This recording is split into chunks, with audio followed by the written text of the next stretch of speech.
Look out, Middle Tennessee. Benny is on the beat. Here comes your host, Benny Pulley, going in-depth with singer-songwriters and musicians from across Music City and beyond, with live performances straight from historic WLIJ Studio-B right here in Shelbyville.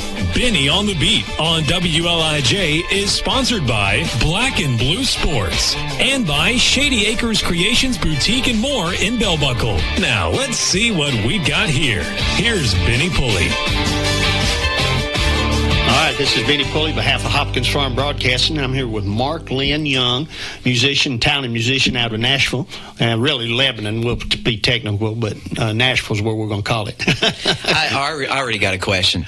Mark, do you say Lebanon or Lebanon? Well, it's Lebanon. Thank you. Thank you very much. Lebanon, we can continue the show now. I've been around long enough to know how to pronounce it. Thank you very much. You get corrected if you say Lebanon. Yeah, no, that's in the Middle East. Yeah, Lebanon is in Tennessee. It's like Shelbyville. Yeah. That's what you say here, but it's Shebble. Shovel. Shebble. Shovelville. It sounds like a shovel. Yeah. Shovel. Depends on how deep south you go. But anyway, I want to welcome you here to the day. We got his wife in here. We got a zipper on her mouth back there, so she's being real quiet.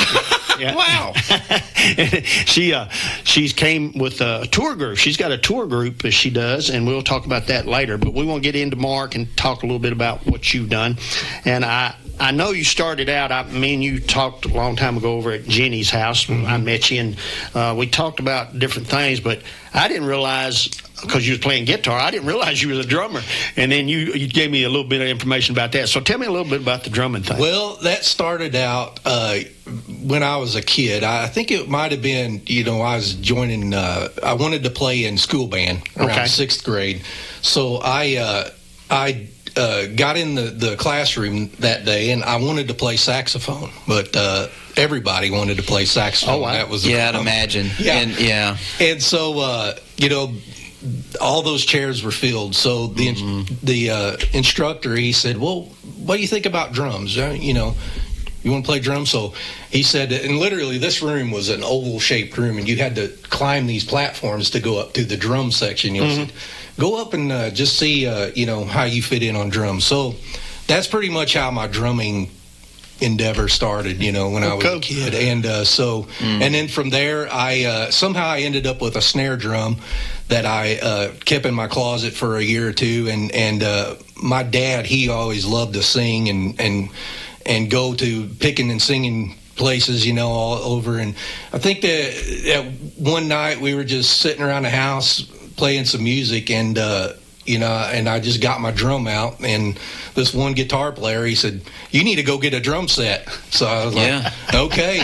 And my dad was getting out of the cattle business, and I remember this. I had this cow and calf that I sold for $500, and that's what I went and bought my first drum set with. Cool. Wow. Now that's how country. I got into the business. In the words of Alan Jackson, now that's country. Yeah. I don't even know if that's one of his songs.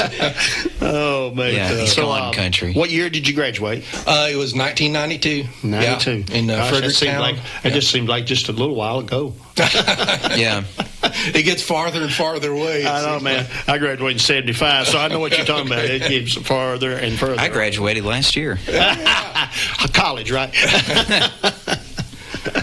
All right, Mark. So tell us a little bit about how you got started as far as coming to Nashville and getting started with your music career, because I know you've put out several songs and you wrote several. You and your wife wrote several.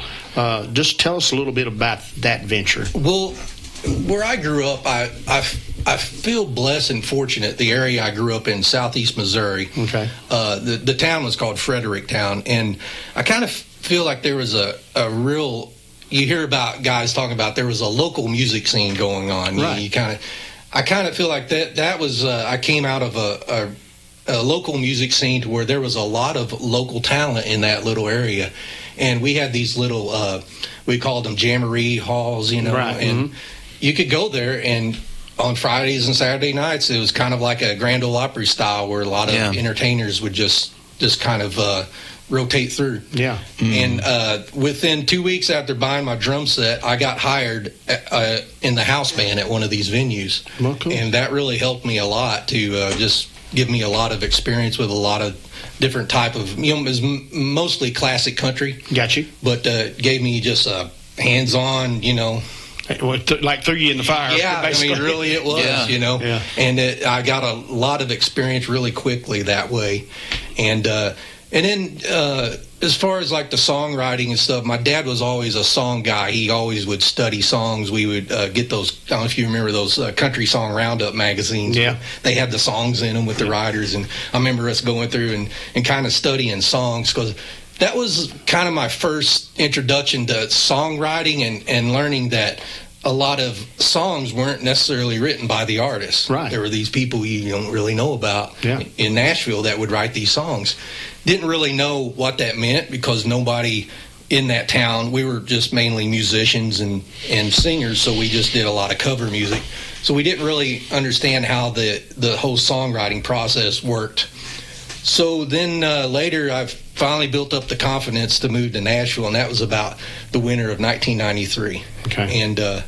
And then still not realizing, anything about songwriting until I met my wife, Kaysie, about 1995. Then she was a songwriter and had some success in it, and she taught me more about how the process worked.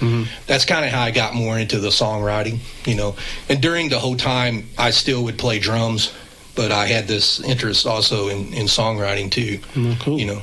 And from there, I played many years on the road and just locally. Yeah, I see.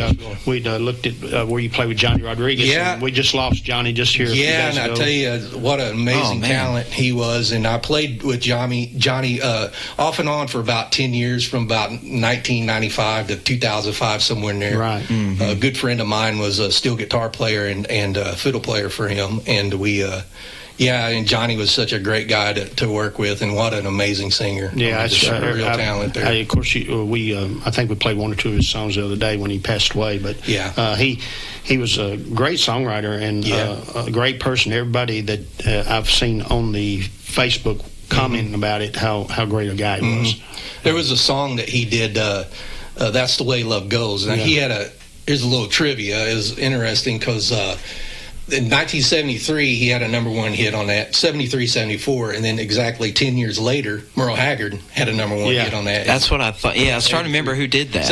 83 to 84. Okay, cool. It was almost to the month. Oh, wow. Yeah, #1 interesting. hit on both of those. So he wrote crazy. that song. It was, I think, a Whitey Schaefer, and I can't think of the other songwriter there that's on it. There's some other people on that one. Yeah, it wasn't Merle or Johnny on that. Yeah. Oh, okay. Yeah.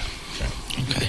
Well, where did you say you graduated from? Missouri? Yeah, it was a town called Fredericktown, Missouri, and it's a town of I think the last time I checked, the 2020 census was a little over 4,000 people. Wow, so, that is a small town. Yeah, depending on where you're from, it might be a large town or it might be a small town. You never. But anyway, so when I was growing up there, I don't think we quite reached 4,000. Yeah. So.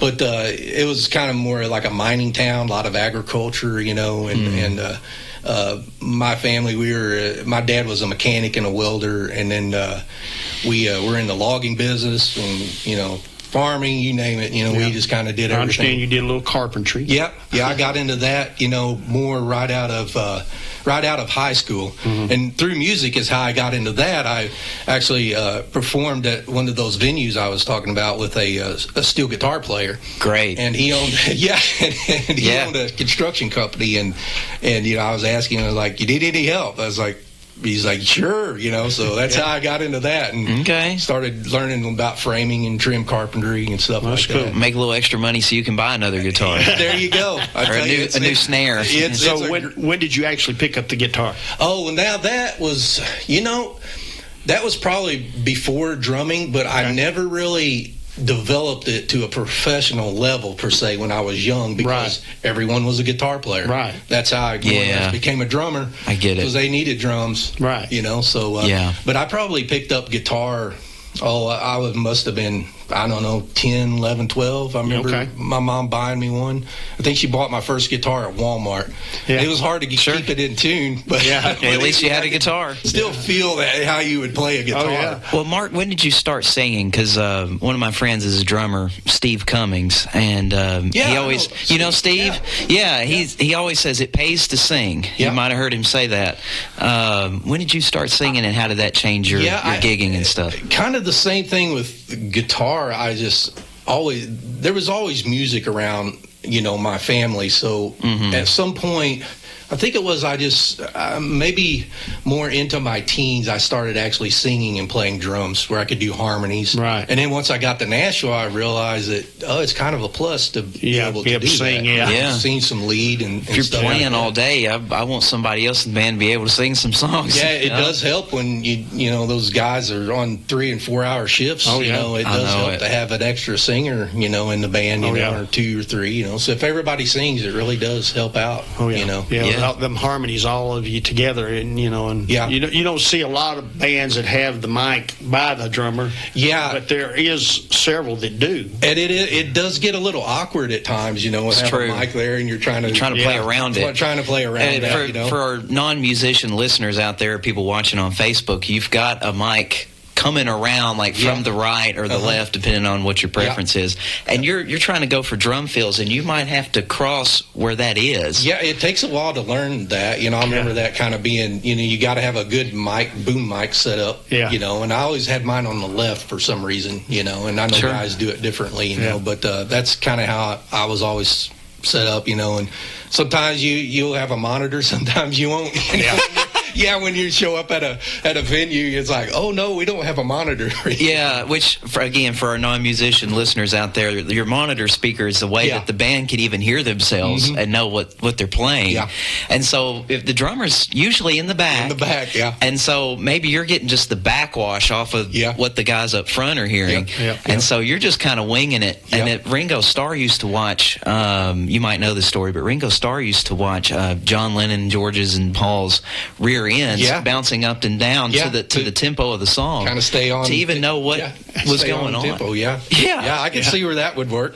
You do what you can. I think. I tell you what we're going. I tell you what we're going to do. We're going to go ahead, because we got about 3 or 4 minutes before we take a break. Let's go ahead and do a song. Okay, let's do that. That'd be good. Yeah. Now, which one you going to do, and tell us a little bit about it. So this song here is the title track off of my CD. Okay. And this song here came about and is. My wife Kaysie had an old saddle she did from an old vintage saddle from her childhood, and she wanted to take it and have it restored. And we met this fella up in Kentucky who restored saddles and did leather work and stuff. Cool. And he was an interesting guy. He's one of those guys that you go there and you say, well, I'm just going to spend an hour here, and 6 hours later you're gone. There. Yeah. So this song was kind of inspired by just those kind of guys. And I know my wife Kaysie, her grandfather was just a cowboy, and he was a wheat farmer and stuff, and just a real horseman type guy. So nice. We just kind of wrote this song, and it's called A Cowboy by Choice. Oh, wow. Cowboy by Choice.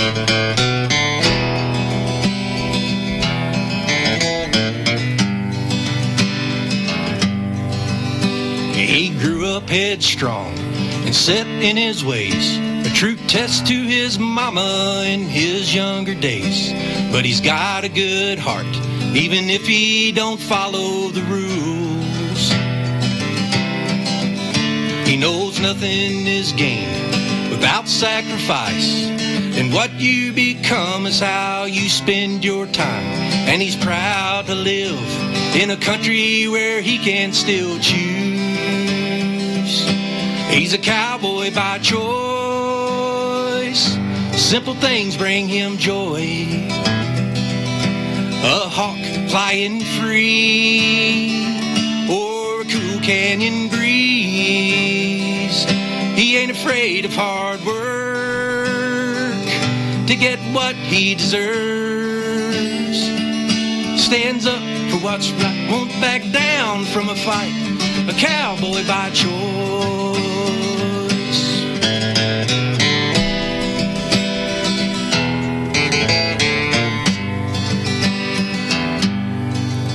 He don't take things for granted, and for someone he loves, He's got their back if push comes to shove. And if he gives you his word and a handshake, that's all you'll need. He says a job worth doing is worth doing well. And don't be harder on others than you are on yourself. Using the gifts that God gave him, what he chose to be is a cowboy by choice. Simple things bring him joy. A hawk flying free, or a cool canyon breeze. He ain't afraid of hard work to get what he deserves. Stands up for what's right, won't back down from a fight. A cowboy by choice. Oh, he's a cowboy by choice. Simple things bring him joy. A hawk flying free, or a cool canyon breeze.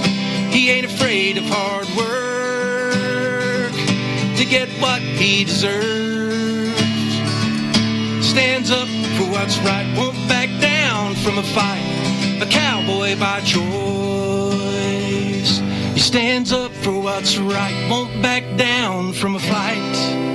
A cowboy by choice.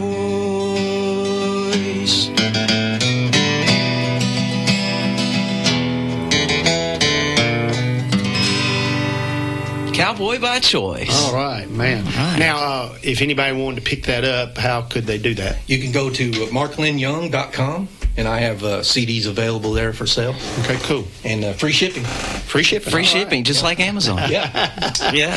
So in 2023, that's you and Kaysie wrote that song. Yeah. And that was kind of a beginning mark for you. Yeah. It was. It kind of started us off on our journey. We kind of wanted to write some songs with positive messages and stuff, and we just wanted something just to kind of leave a legacy, just to do a project together. We'd never done a project together, so we wanted to kind of, and boy, it's been just wonderful. I mean, God has led us into meeting people, and just all the inspiration that we've gotten from it has just been amazing. Yeah. Sure. So now, how many records are on this album? The tracks? There is 6 tracks. 6 tracks. Yeah, on it, and and our plan is to get a full album. Cool. Eventually. That'd be good. So. That's good. Sometimes these days, people will release different singles and then eventually compile them into one full album. Are you going to do something kind of like that, or? Okay. Yeah, probably. Is what we kind of want to do. What we're looking at doing. Something like that. And I imagine now that one particular song there. About how long did it take you to write? Yeah, I was asked that here a while back, and I don't know if there's a really amount of hours when you think of the years it takes to learn to write songs, and it can be in a matter of days, or it can be, where you're constantly, you feel like you're rewriting songs too, once you get them written, and you got to edit over them too, Yeah. And Kaysie, she's more of a lyricist, and she'll just really study the lyrics and just study the songs, and we're usually like, well, let's try this, let's try this a different run, this way, So so it can be quite a process, over and as a couple doing it, it's just all in. You don't have to go, meet someone or anything. This could be 2:00 in the morning. Oh yeah, and it's like, why don't we just try this? You know? Or you just be after dinner. It's like, I had an idea. Honey. Yeah. Well, Brandon, we're going to go ahead and take us a break. Just do a 1-minute break, and we'll be right back. Our trending fashions are boutique style apparel at affordable price. Something you're looking for? Look no further than Shady Acres Creations Boutique and More in Bell Buckle, Tennessee. We have special brands from Judy Blue to other famous boutique style brands in most sizes for all ages. We also offer on-site permanent jewelry for the more adventurous shopper. In Bell Buckle at 102 Bell Buckle Wartrace Road. Open Wednesday through Saturday from 9 to 6 p.m. 931-813-3100. Shady Acres Creations Boutique and More is your new place to shop for the latest designs and fashion trends. Bring your printing or embroidery vision to life today with Black and Blue Sports of Shelbyville. Proudly serving your community since 2003, Black and Blue Sports offers embroidery, printing, digital media, and ad specialty products. Choose someone who strives to provide you with the newest trends and exceptional quality with no minimums. Black and Blue Sports on 114 East Highland Avenue in Shelbyville. 931-680-9898 and online at blackandbluesports.com. Hello, Trouble. And he's got a friend. It's Benny on the Beat on 98.7 and AM 1580 WLIJ. Sponsored by Black and Blue Sports and by Shady Acres Creations Boutique and More in Bell Buckle. Now let's send it back to Studio B. This is Benny Pulley with Hopkins Farm Broadcasting, and here with Mark Lynn Young, and we're discussing a little bit about his music and his music career and how it's went. And so, Mark, I know you co-wrote first song in 2006, you said. Actually, it was about 1995. Kaysie and I got together, and we wrote probably my first co-write with anyone. And then my first cut would have been about 2006. Okay, and that was 2006. And that what was the name of that again? It was called A Long Ride. Jimmy Dale was the artist. He's an indie artist, and not sure. I don't know much what Jimmy's up to now, but that was the first cut. First cut. Well, that's cool. That's cool. Now, I guess over the years, y'all are celebrating a big anniversary coming up here pretty soon. Yeah, so 1995 we met at a steel guitar convention in Wilson County. I kind of have a steel guitar background. I never really played, but I knew a lot of players I grew up around. Mm-hmm. So I was always connected with that. And one of my first roommates in Nashville was a steel guitar player. And I think he went on to play for Terry Clark and Blake Shelton, and a really, really talented fella named Kevin Post. Okay. And so we decided to go to a steel guitar convention because I was kind of interested in it too, and it was they would hold it at the Wilson County Fairgrounds. Yeah. And so we went out there, and this lady, Kaysie, and she has an identical twin sister. Yeah. Oh, that makes it interesting. Yeah. So she approached me, and from there it was history, I guess they say. So yeah, that was so we're coming up July this year. It'll be 30 years that we met and 23 years of marriage. Wow! Congratulations, by the way. On that. That's a big milestone. I said, if you can get past 5 or 10 years nowadays, you're doing good. Yeah. If you can get past the honeymoon, good job. We got one here that's fixing to tie the knot. Okay. Yeah. When's your day? It's November 1st. November 1st. Yeah. Oh, yeah. I'm looking forward to that. It's going to be a good one. But so tell me a little bit about as far as your writing goes. I know you and Kaysie write a lot together. How's that going? Are you coming up with some new stuff? Yeah, we constantly have something that we're working on writing or trying to get into somewhere we can just find the time to do it. That's and like I say, when you're together, it can be at any time. We could be planning something, and all of a sudden, like, we'll get on a song, and then the day is shot. We just or not really shot, but we've actually feel like it's you don't think about it, but I mean, at any time you can be driving down the road or something, and there's a line.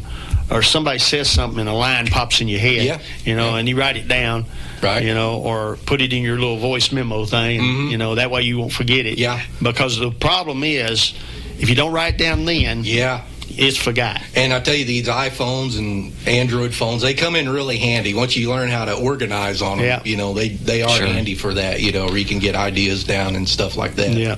Yeah, I know. One time I was driving down the road, and of course I sing a lot of gospel, so I came up with this song, and I was just singing away and making it up as I went, and I'm going, gosh, now I don't remember none of it. Yeah. I didn't write it down, didn't put it on tape. And I've heard that a lot of people will write songs in the car. I don't know if I've ever done that. It's something about I've heard that. It's something about how your brain works differently when you're driving. I don't know. I guess so. You're watching the road, of course, and I guess your mind's just thinking of what you need to do that day or things, and it just goes right to your head. Yeah, I was talking to this one guy back in the spring, and he says he actually will set up his phone and record himself while he's driving, and he will just comment on what he sees. Yeah, interesting. He gets a lot of ideas that way. Yeah, that's interesting. I guess it kind of works different ways for everybody. I guess so. So as far as like when you and Kaysie songwrite, how does that process look? Yeah, it could be, like I say, anything. She'll get an idea sometimes, and then she says, well, let's sit down and see what we can come up with on that. And I'm more of the melody guy. Right. You know, okay. And Kaysie's a lyricist, as you said. That's so we great. kind of work as a team that way. Sure. You know, and so, yeah, it could be just something. She's always getting ideas, you know, always as like something, you know, on a page or something like that that's written down. And then she'll just start getting an idea from that, and then I'll get a melody. We just start going off that, you know. And it'll turn into sometimes we'll get in kind of a bind on the song, and we're working our way through it, you know. I know any songwriter could. Yeah, you sort of have to go back and tweak it. Yeah, they know what I'm talking about, you know. Yeah, or you get like writer's block or something, and I've had that one time, been co-writing with a guy, and we went outside and threw a football back and forth just to try and break through it, and just to get our mind on something else. Yeah, we'll do that sometimes, you know. We'll go out for dinner or whatever, you know, and come back to it. Yeah. So, sometimes taking a break is the very best thing you can do, even if it's for a couple days. Yeah, that's true. And that's why I say when I talk about rewriting, it could be a matter of days when you're constantly working on this one song, and you're just going back to it and like trying different things, you know. It's just like kind of always on your subconscious mind, I guess, you know. Yeah, because one word, I mean, it might be one word. You just don't sound right. And you just say, well, no, okay, what word do I need to put in here? You know? And songwriters will know what I'm talking about. Sometimes it's just struggling on that one word. And then when it comes, it's like, oh, thank you, Lord. Yeah. All right, I tell you what, let's go ahead and do another one. Okay. And because we're approaching that halfway point. So this song right here, this is also on my CD. And this song here is if there's anyone out there that's going through some trouble or some tough spots in their lives or have been through that, well, this song right here, I always think if they can find the words of this song inspiring to them, I feel like we've done our jobs. You know? Yeah, that's awesome. So this song is called Grit and Grace.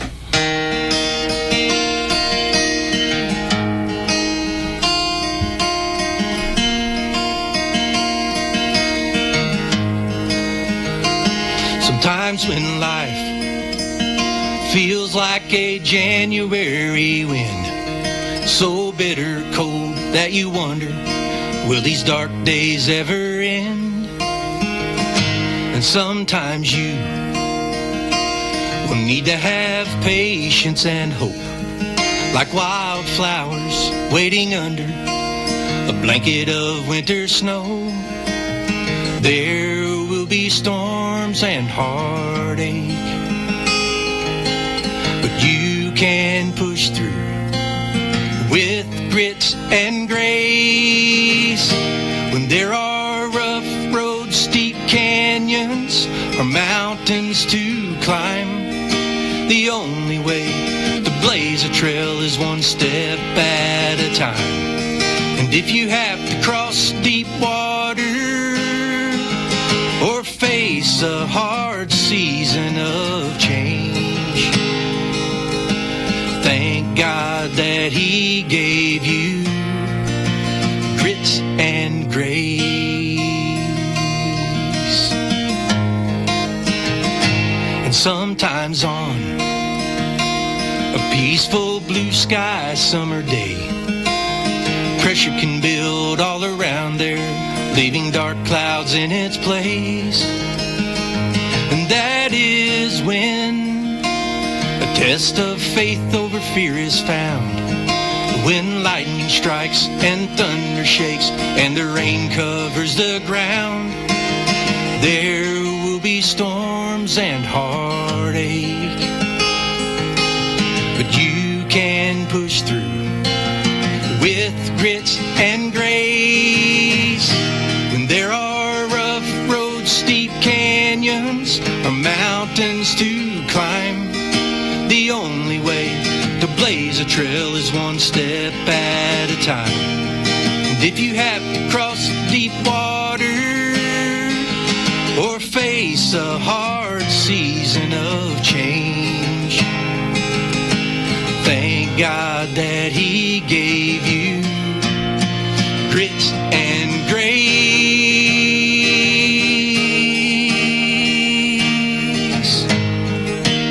There are rough roads, steep canyons, or mountains to climb. The only way to blaze a trail is one step at a time. And if you have to cross deep water or face a hard season of change, courage and faith will help you find a way. And thank God that He gave you grit and grace. Whoa, He gave you grit and grace. Thank God for grit and grace. Grit and grace. Whoa.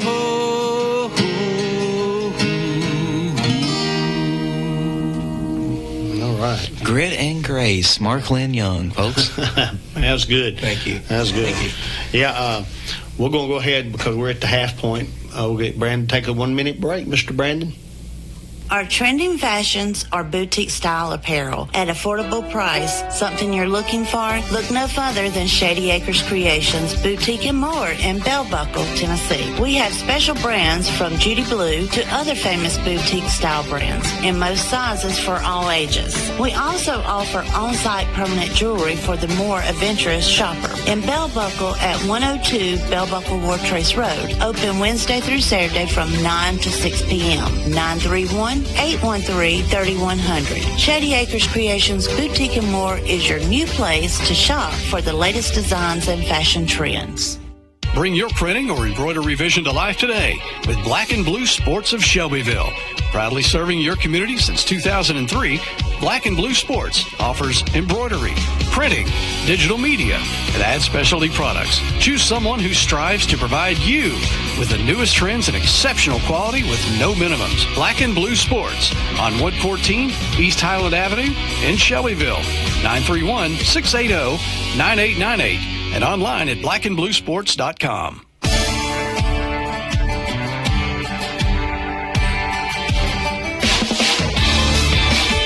All right, this is Benny Pulley, behalf of Hopkins Farm Broadcasting. I'm here with Mark Lynn Young, and we're discussing a little bit about his music career, how it's went. Started out drummer, and then I see this later. We'll talk about this later, but I see a harmonica laying up here, so Yeah. so I'm waiting for that. I you know, to me, and I'm not a musician, but somebody that can drum and sing, or play a guitar and sing, or play a guitar, harmonica and sing, all together, it takes some talent. I guess that's kind of in our nature, just trying to do a bunch of things at once. Yeah, and a good set of lungs, too, if you're going to do all of those. Yeah, it's just hard for me to, because when you're concentrating on this, but you're having to concentrate on the words, it's like, I don't know whether I can get this to that. I guess the best way is don't think about it. I guess. That's true. You're right. You have to get at least one or two of those, or preferably both of them, to a point where it's just muscle memory. Yeah, and you could do it. You could do it in your sleep. Yeah. Like your chord changes and stuff. That has to be pretty natural for you. I asked Chase one time. He didn't used to sing. He just played all the time. Right. And I said, "What got you into singing?" And he told me that somebody said, you're going to be a musician, you need to sing. Basically, yeah. Somebody had to make me do it. Yeah. Yeah, so, basically that's what it done. So I know you got another one coming up here, a song that we're going to do. Let's just go ahead and do it. Okay. Let's, the one, I think you said it's a country song? Yeah, so this one here, I think we're thinking about releasing this on country radio. This was the last song Kaysie and I wrote. And by the way, all these songs, Kaysie and I have written, the ones you've heard so far, written together. And this one here is the last song we wrote for our CD project. And so this one is about just kind of slowing down and just taking in God's beautiful creations. Sometimes you just got to slow it down and maybe take a back road or two. Well, the thing about it is people all people, and I'll say it from experience myself. You're burning at both ends. Yeah. You're going all the time. You don't take time for your family. You don't take time for nothing. It's just work. And you don't ever take time to enjoy life. Yeah. And, I'd go out in the morning, I walk the dogs, and I feed our chickens, and, of course, when I'm outside, of course, it's just me and the dog or me and nature, and I'm sitting there looking, I'm going, God, thank you for this beautiful day I've got, man. I said, this is how gorgeous this is, and you see the beautiful trees and the beautiful flowers, and you say, I just don't take time to think about all this stuff, Yeah, and Kaysie and I, we doing that a lot more, now, and we live on a farm over in Wilson County, and sometimes we just want to take time just to go walk it, and it's something we feel like you don't do enough, to just get I agree out with you. Enjoy nature, and you always see something you enjoy, and you're glad you did it. That's great. Going for hikes are good for that too. You go on a nice, honestly, dirt trail. Yeah. Like you go back in the woods somewhere, and you see even little stuff like moss on the rocks. And you just kind of notice it. Whereas normally you'd be flying past that on a highway at 70 miles an hour. We have some beautiful state parks here in Tennessee. Oh, yeah. Cedars 11, right where you're at. Cedars 11 is beautiful, and just so much scenery around Tennessee. Yeah. We go to the falls, if anyone ever goes to the falls out in East Tennessee, like Cummins Falls and Burgess Falls. Those are so beautiful to take a weekend and go experience. Well, me and my wife used to, because we, and y'all know what I'm talking about. When you're raising farm animals, you don't get a break. Yeah. You don't get a vacation. When you went on I don't know, probably 20, 30 years ago, I went on vacation. But so what we do, we call them daycations. Right. So we would get up, feed the chickens, take care of the animals, and then maybe go up toward East Tennessee for a couple hours, hike, have dinner, then come back, and then put the animals up, So. Yeah, that's our routine, too. We have just a menagerie of rescued animals. We have a couple horses, dogs, cats. We even have a pet sheep that wandered in on our cool. place.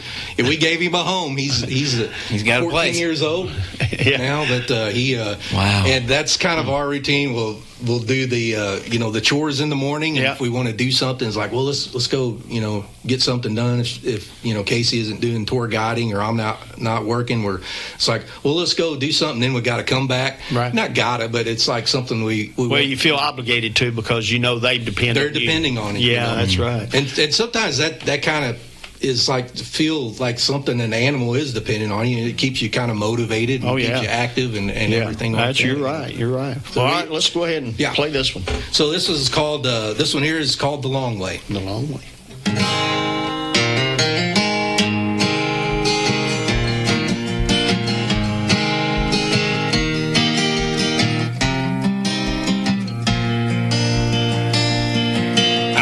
Wake up on the run with so much to get done, trying to get more hours out of a day. Then a detour into town turned my truck and my thoughts around. I decided to slow my life down, and I took the long way. Now I stop at places I used to go and wave to people I do not know, making my way back from how far off track I've been. There are shortcuts for time to be saved, but more memories are made whenever I take the long way.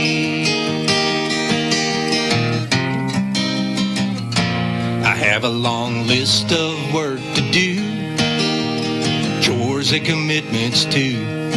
I try to make every minute count every day. And I know that time will tell if I manage my moments well.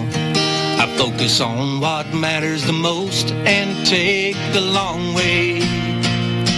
I stop at places I used to go and wave to people I do not know, making my way back from how far off track I've been. There are shortcuts for time to be saved, but more memories are made whenever I take the long way.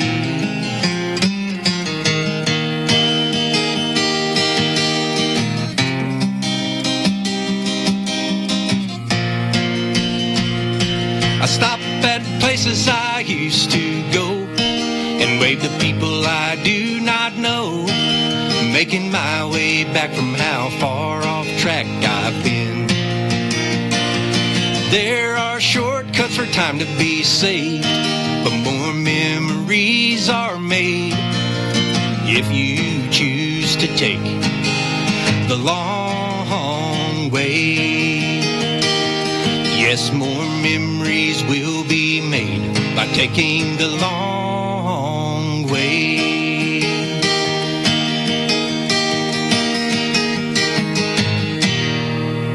All right. And what's that one called? The Long Way. The Long Way. I remember back in the days of just going to high school in the morning. There was a long way and there was a short way to get there. Yeah. And even though it was the same thing, sometimes I'd take the long way just to enjoy the scenery. We love doing that, all the time. And like I say, there's always something interesting that you see. And years ago, before the interstates came along, of course, you took the long way, down these little highways. Wasn't any other choice, was it? Yeah, so now, I like traveling like the old highways that used to be, and not the interstate, because you go through these little towns that you don't even know they're there, and then you see little shops that you want to go in and visit. You're going, golly, you just don't think about all that stuff because you're so busy. Yeah, Kaysie and I, we just love going to small towns around Tennessee and just enjoying the small shops and everything. Mm-hmm. We just love that, Yeah, I know. Well, years ago, my dad was in the motel restaurant business, so we bought and sold and flipped motels like people flip houses. Yeah. So we bought this little restaurant right at the entrance to Rock Island State Park. Wow. Okay. And it was a little barbecue restaurant, so we stayed there for a year or so. And I remember things like that because, you think you're right there by the park. Of course, we was busy all the time. And you're right there by the park. Ain't got no time to go do nothing. You can't even go into the park because you're working all the time. And you're going, and like you say, you take the long way. Sometimes you just got to take a break. Yep. Yeah. Yep. Yeah, and that was the whole idea behind this song. Like I say, we wanted to give something with more of a positive message in music, and just hope it just inspires someone. Yeah, it really sounded good. I really liked it. Thank you. Yeah. So now, as far as you, have you got any tours or anything that you got coming up? You got any events? So I think the next event I'm going to be playing is at the Commodore Songwriters. Oh, that's a good one. Around Mary Kay Holt invited me out, and I believe it's Monday the 13th. Yeah. Right. This coming 19th. I'm sorry. Monday the 19th. What day? The 19th. Yeah. Yeah. Monday the 19th. Yeah. Yeah. So that'd be this coming Monday. Right. At the Commodore Grill. Commodore Grill. Yeah. Okay. What time is that? 6? 7 o'clock. I think my spot is somewhere 7 to 7:30. It's a good spot. Okay. Yeah. Okay. Yeah. It is a good spot. It's been years since I played the Commodore. Right? Yeah. Yeah, they have good food there too. They do. I got to do that round one time with some friends, Doug Robertson and some other people, and that was a fun writers round. No, I bet. Yeah. Do you ever find that when you're out like on these back roads, or as we're talking about taking a break and taking time for ourselves, do you, other than that song, do you find more inspiration to write because you're letting your mind kind of go in a relaxed state? So I would think so too.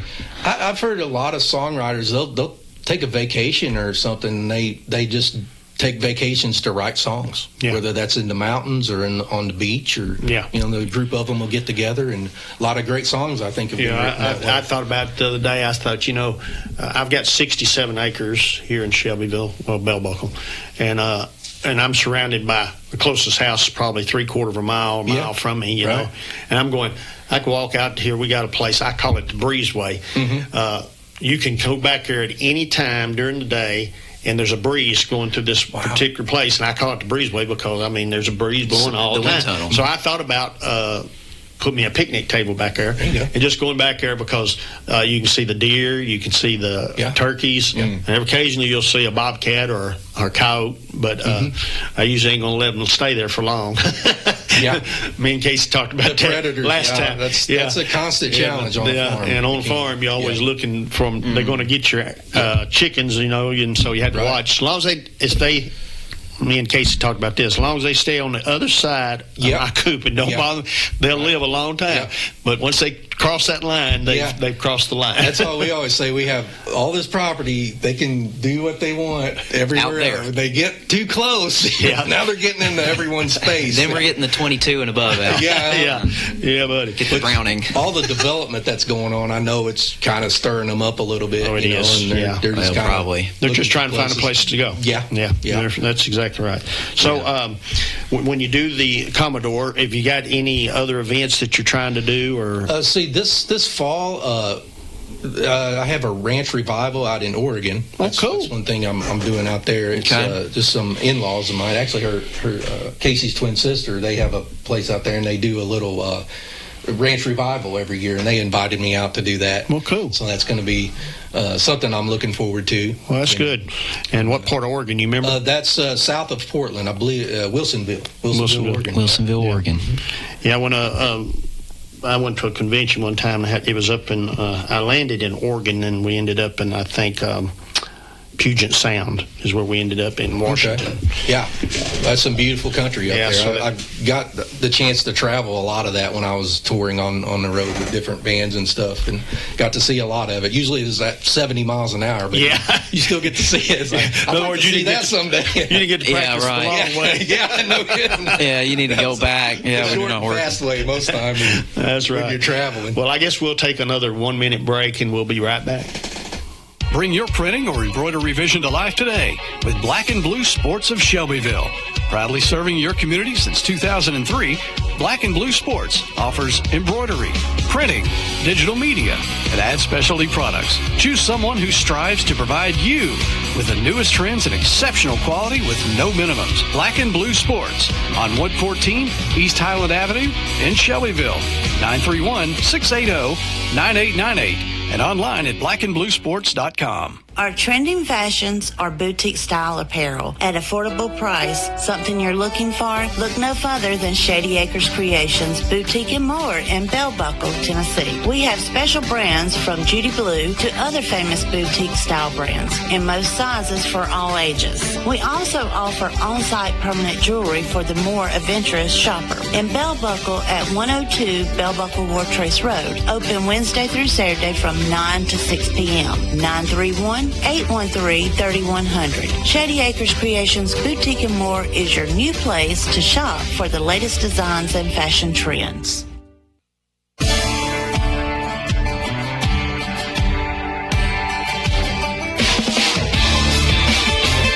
All right, this is Benny Pulley, behalf of Hopkins Farm Broadcasting, him with Mark Lynn Young and Chase Clanton assisting me. We got Kaysie in the room, but we're trying to keep her down. So, but anyway, she's holding back. She's doing good. And then we got Mark Lynn Young, and he is getting. Well, I guess, what would you call it, a headset? This is a harness that holds a harmonica. Okay. It took me a while to kind of get this thing comfortable. I think I had to modify this one a little bit. That's interesting. Like I said, it's kind of, I guess, the drummer in me. I'm still trying to do different things. You're still trying to set up. Things at once. All right. Well, since you're all harnessed up there, let's go ahead and do that song, and let's see what it sounds like. Well, this song right here, we kind of wrote this. Like I say, we both kind of come from a kind of blue-collar background, like her Kaysie's grandfather was a wheat farmer, and her dad worked in construction. My dad was a mechanic and a welder. So we always thought, I have an entire closet full of old work jeans, like blue jeans. And some of them have holes in them, and you name it. Buddy. Whether it be coveralls, bib overalls, So we just kind of sat down and wrote this song about just how it would be, just the clothes that we wear to do everyday tasks and work that we do. But also this song, it kind of took on another meaning for me, is it's kind of a tribute to just the hardworking men and women in this country that get up every morning and just kind of make this a better place for all of us. Well, that's good. That's good. And so this song right here, it's called Denim. Denim. Oh, yeah. Yeah. Cool. Yeah.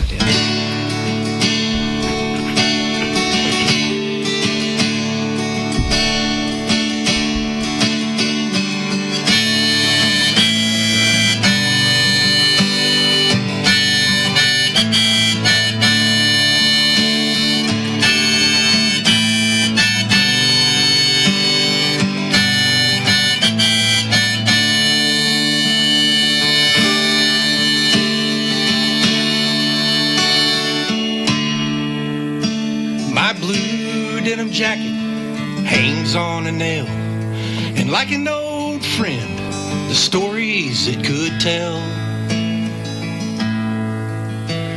It's worn out and faded from seeing me through the good, the bad, and some ugly too. I started wearing jeans when I was a kid, and some needed patches on where they were split. Those jeans are long gone, but the scars are still there.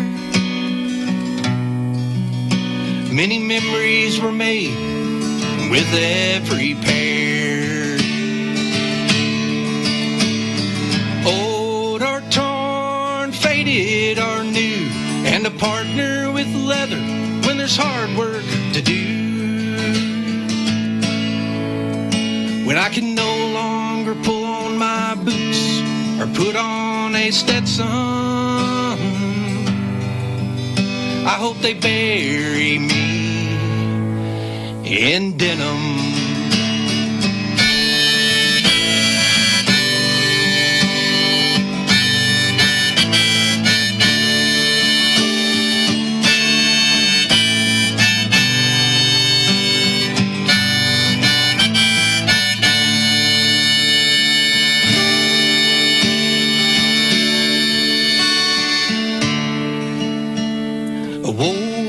Fabric made this country great, as seen in the history of all 50 states.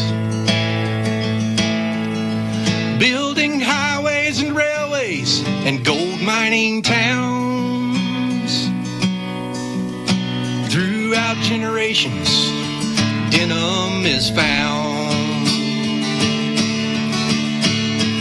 Old or torn, faded or new, and a partner with leather when there's hard work to do.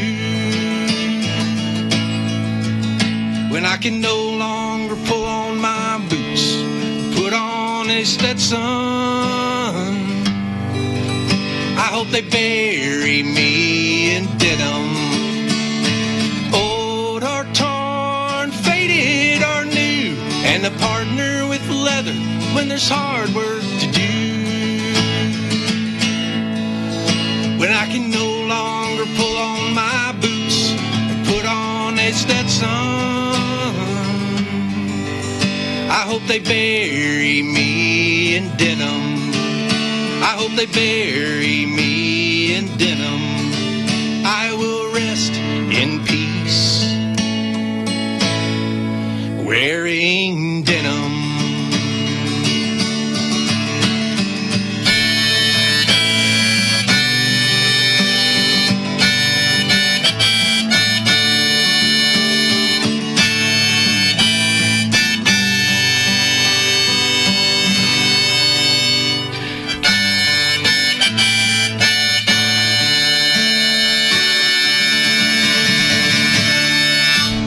All right. Yeah.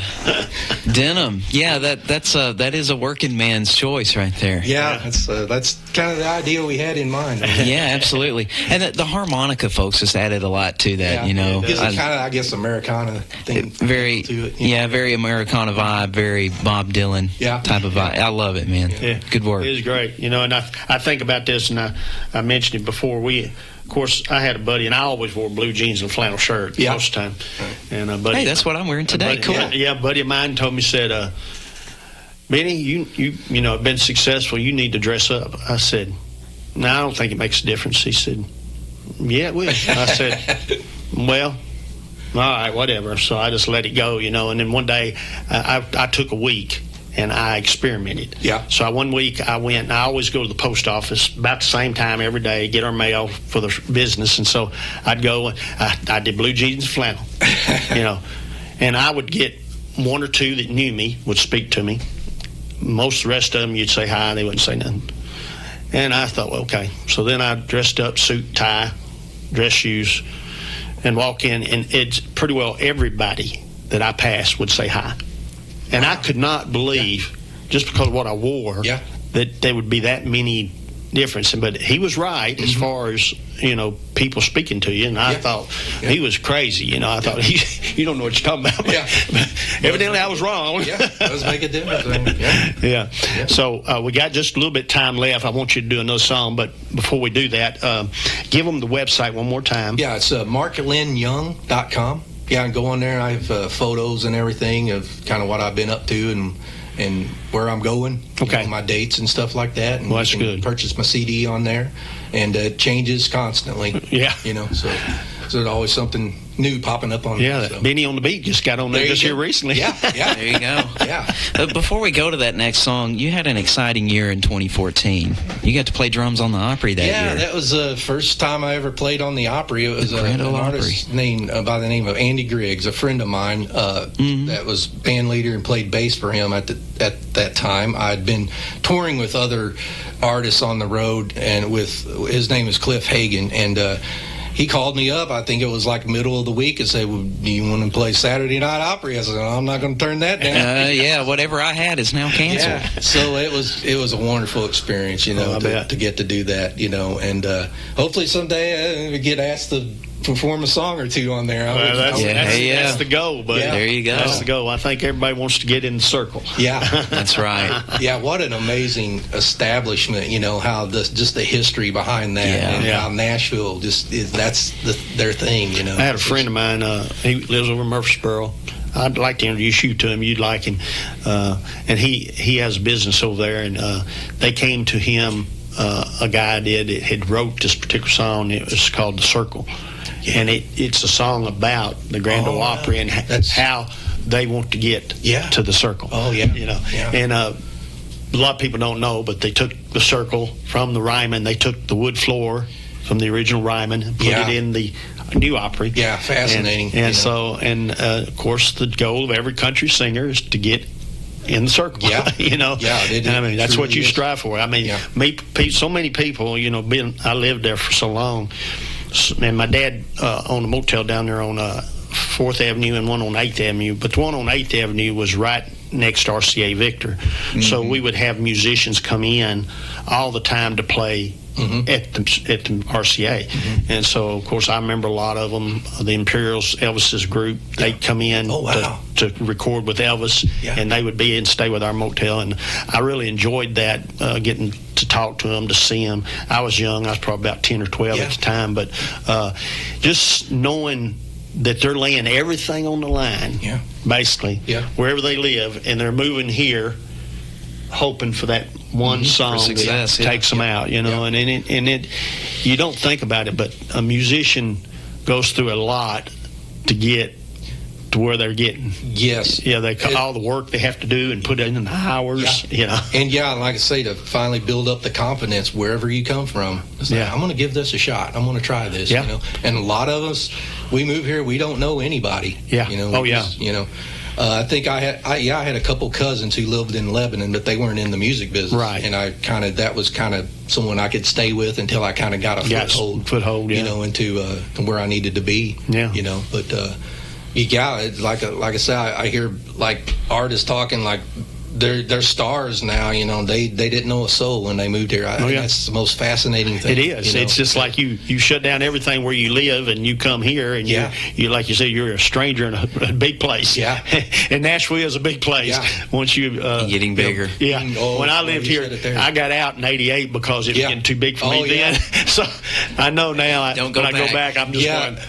Kaysie and I, we've been here long enough now. We go down. It's like we can't believe this has changed so much. It is like a big city. It's big and beautiful. It's a beautiful place. So. Yeah. All right. So give me the last song we're gonna play. Okay. So this song right here. This one is not on my CD. This was a song that I wrote with a friend of mine named James Thacker.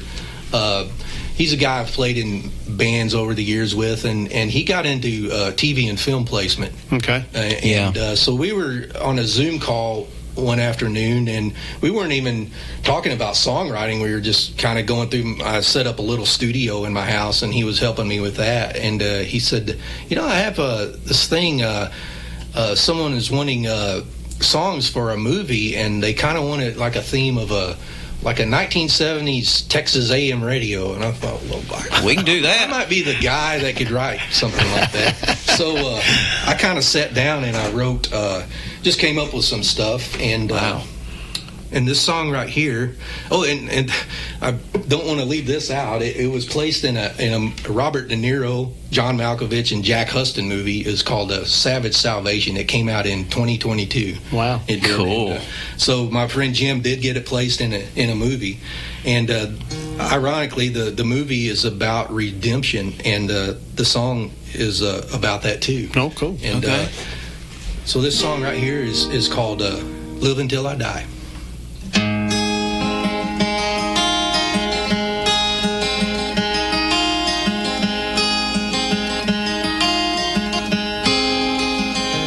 Made a lot of bad decisions through the years. Too many late night bars, cheap cigarettes and beer. The well finally dried up, the women finally gave up, and I don't have to wonder how I got here. I'm looking for a place to go and a way to heal my troubled soul, searching for a better way of life. When I get to solid ground, any city, state, or town, it will be a place I want to live until I die.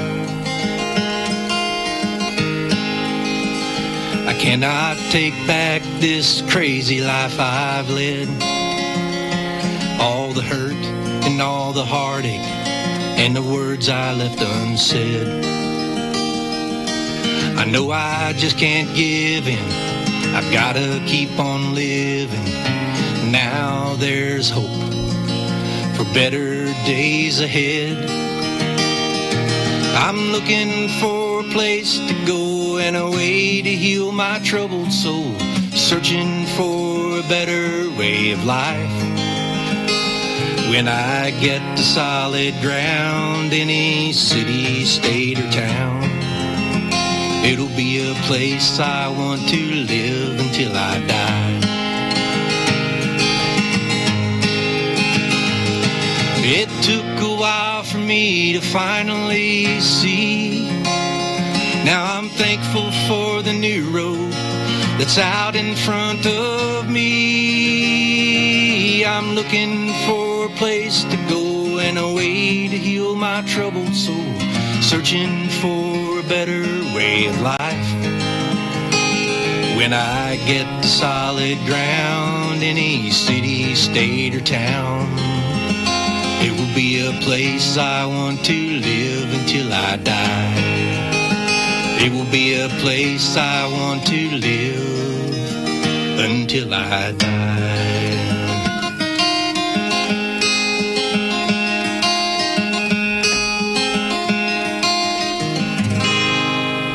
Wow, that was a good one. That's my movie song. That sounds like it would come over an AM radio while you're driving in the 70s C10. Actually, the scene was it's a violent movie. I mean, it stars Robert De Niro. But it does have a interesting ending about redemption, and that's but it is for as movies. It was never released in theaters. It was more of a streaming thing. Right. I think it came out on like Amazon Prime or something. Yeah. But as far as movies like that, it's a pretty good movie. Some of those can be a little, they kind of lose the plot or whatever. For sure. I have to say this one, and I'm not favoring it, but it's we kind of watch a lot of movies, and this one was one of the better. It made me think, my dad was, like I told him, motel restaurant business. We moved around, and I went to I think 8 schools or 9 schools in 12 years. Oh, okay. So it was just like, always a new friend, and then you lose your friend, then you got to go start another one, and then you just like all the time going. So when I moved out of Nashville, I told my wife, I said, we're moving there. When we move, we ain't moving no more. Yeah. I'll be there till I die. Right. And so that song made me think I'm going to live there till I die. You said state, town, city, and that's sort of, I found the place I wanted. Bedford County's it, and I am not moving. And I said, I've been offered, people wanted to buy my place, and I'm, no. They're crowding us out. I know what you mean. I love where I live, too. But I'm not going to sell it, It seems like it more and more we're getting busy out there. Yeah. So we used to feel like the middle of nowhere, and now it feels like, wow, it's not really the middle of nowhere. Well, when I moved up here and on 231, it was single ride. Both roads, single. Yeah. And it took you forever to get to Murfreesboro to Shelbyville. Yeah. It seemed like 45 minutes, And then because you get behind either a farm tractor or something on the road. So when we moved in now, it's a 4-lane, got a center medium, and now we got airport's growing, and it's getting bigger and bigger and bigger. Yeah. And the town, Murfreesboro's moving this way, Shelbyville's moving that way. Yeah. It's just like, town spread out and roads get wider. Yeah, that's right. But Mark, I want to say, you and Kaysie, I appreciate y'all coming up today and spending some time with us. And of course, we're here mainly to help you promote your music, but we're also here to inform our listeners who've been listening to us for years, since 1959. We try to bring them new talent so they can learn a little bit about our industry. And, of course, you stick to that traditional country, and that's what we like. Well, thank you. And we appreciate you, and you do a great job. We appreciate you all. Thank you all for having us out, having me out, and just helping. I love what you guys are doing and helping us independent artists just listen to our, let us tell our stories and share our music with people. That's such a wonderful thing. Yeah, and it seemed like it's a long time ago. They had a lot of music shows that would do that. I know we originally did it years ago. We had all kinds of bands. I've seen a picture back here where the Oak Ridge Boys had been up here, and did. Yeah. Oh. So it's things like that, and we removed a lot of the pictures because we want to add the new ones, So, but we're looking forward to having the show and getting some new talent. Yeah, and Mark, just remind people again where they can find your music and find you out there online. Yeah, so marklynyoung.com is probably the best place to find me. And that right there, you can go on and tell where I'm going to be, places I'm going to be playing. I have a lot of photos on there about the recording process of the CD. You can see photos of that and everything on there. So. Now, if anybody say, for instance, because sometimes we have people that are putting on big events and they want talent, how do they contact you for that? Yes, you can contact me through my website, marklynyoung.com, and I do want to mention Kaysie has a charity set up. It's called Noteworthy Charities, and we actually do fundraising for small nonprofits. And what we'll do is a local nonprofit would love to go out and raise money, help them raise money. And she has set that up. It's been since 2008, I believe, was when she set that up. Yeah.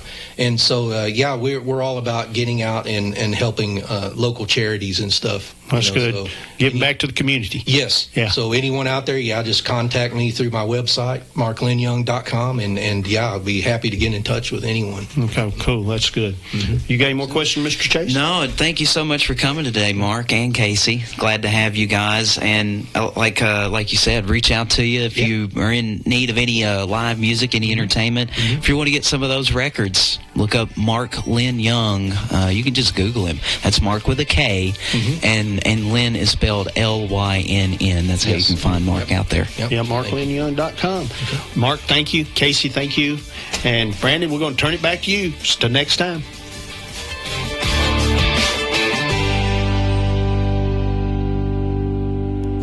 Bring your printing or embroidery vision to life today with Black and Blue Sports of Shelbyville. Proudly serving your community since 2003, Black and Blue Sports offers embroidery, printing, digital media, and ad specialty products. Choose someone who strives to provide you with the newest trends and exceptional quality with no minimums. Black and Blue Sports on Wood 14, East Highland Avenue in Shelbyville. 931-680-9898 and online at blackandbluesports.com. Our trending fashions are boutique style apparel at affordable price. Something you're looking for? Look no further than Shady Acres Creations Boutique and More in Bell Buckle, Tennessee. We have special brands from Judy Blue to other famous boutique style brands in most sizes for all ages. We also offer on-site permanent jewelry for the more adventurous shopper. In Bell Buckle at 102 Bell Buckle War Trace Road. Open Wednesday through Saturday from 9 to 6 p.m. 931-813-3100. Shady Acres Creations Boutique and More is your new place to shop for the latest designs and fashion trends.